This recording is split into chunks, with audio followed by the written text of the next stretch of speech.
1870s, the eastern United States was the place of rapid industrialization with the construction of factories and the expansion of railroads. At the same time, the ideals of manifest destiny influenced young men to move west in search of economic opportunities. To the Easterners, these men came to represent the American frontier, a heroic struggle to bring civilization to the West. One such frontiersman was William Frederick Cody, who was born in 1846. As an 11-year-old, he carried the financial burden of supporting his family after his father was murdered by pro-slavery men in Kansas. Growing up, Cody worked many jobs, including being a courier, an early form of the Pony Express. At the age of 17, he served in the Civil War as a part of the 7th Kansas Cavalry. Later, Cody got a job as a buffalo hunter, killing more than 4,000 bison to help feed the workers of the Kansas Pacific Railway, thus earning himself the nickname Buffalo Bill. Cody's numerous adventures in the Great Plains, including his experience as a scout in the U.S. Army, had attracted an infamous writer from New York, Ned Buntline. He became the subject of Ned Buntline's dime novel, King of the Bordermen, which propelled him to become a national folk hero. Cody's name became synonymous with famous frontiersmen like Davy Crockett, Kit Carson, and Wild Bill Hickok. Taking advantage of the newly found fame, in 1883, Cody decided to organize his own show, which would later become Buffalo Bill's Wild West. The show was something never seen before. It capitalized on people's imagination of the great frontier. It broke cultural barriers by bringing the West to the American East and across the Atlantic. Although Cody claimed his show to be an authentic representation of the frontier, his Wild West was really a theatrical spectacle that exaggerated and romanticized frontier life. The show reenacted the riding of the Pony Express, stagecoach robberies, and live buffalo hunting. Moreover, the show included sharpshooting, cowboy and cowgirl performances, and recreated famous historical events such as the Battle of Little Bighorn.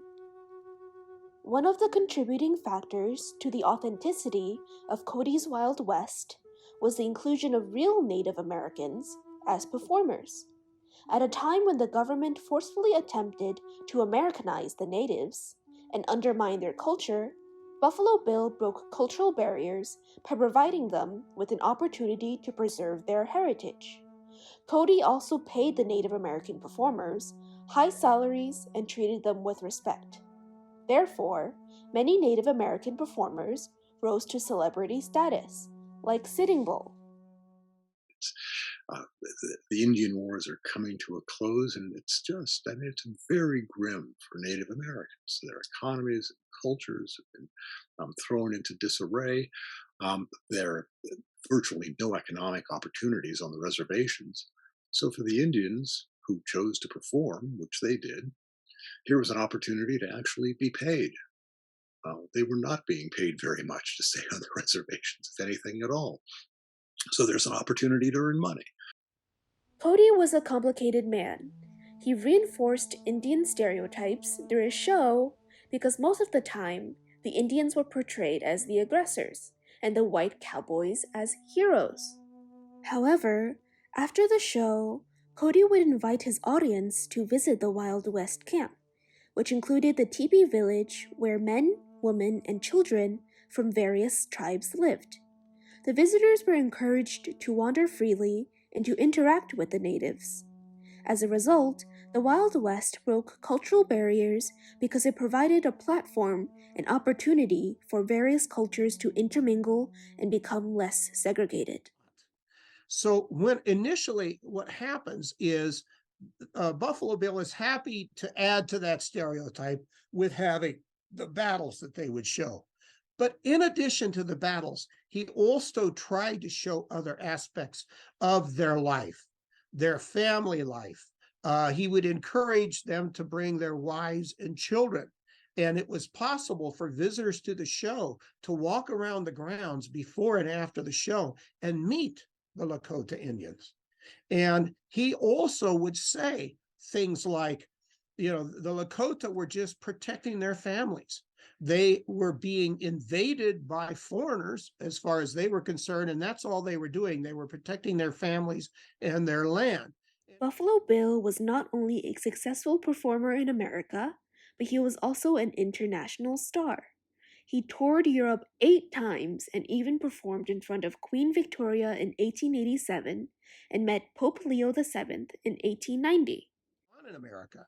So when Buffalo Bill went to England in 1887, his was one of the first shows ostensibly offering a view of American culture to people in England and then later on on the continent of Europe. And so he kind of gave that first impression, a very strong impression, that people in the American West, were cowboys, there were Indians, and all of that was going on, and it was real then. Up until Buffalo Bill's Wild West, Europeans didn't know what to make of the US, a then young imperialist nation.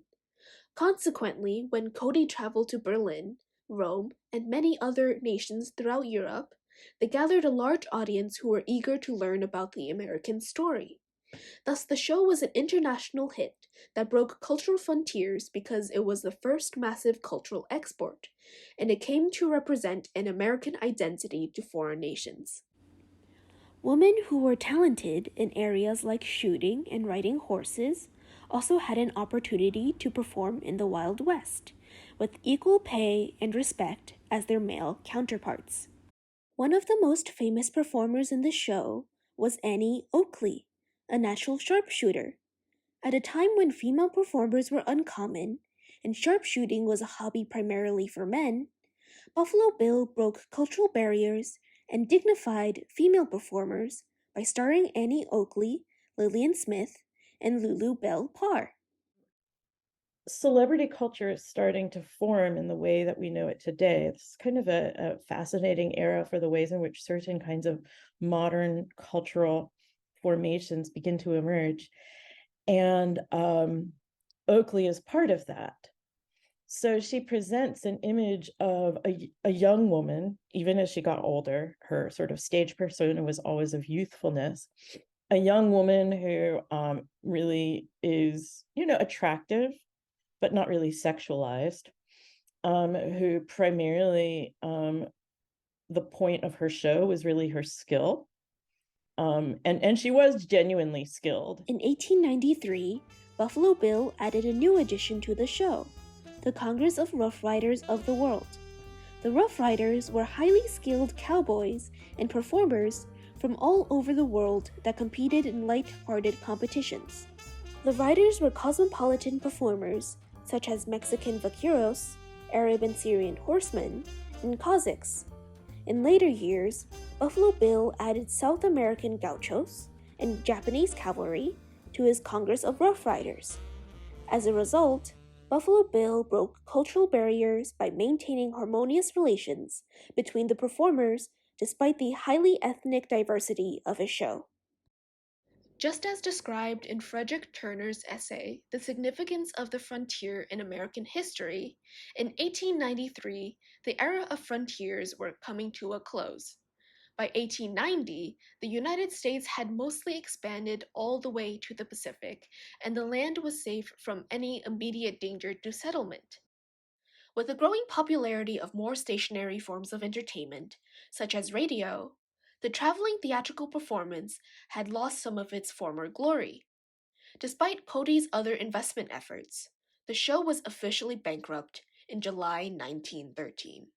It may seem as if Cody's Wild West had died with him in 1917. However, the popularity of movies revived stories of the Mythic West. Classics such as the 1950s musical Annie Get Your Gun returned the nostalgia that lived in the Wild West shows. Cody therefore pioneered the concept of an international celebrity during his journey to preserve the American West. He was truly the prime example of a Western frontiersman.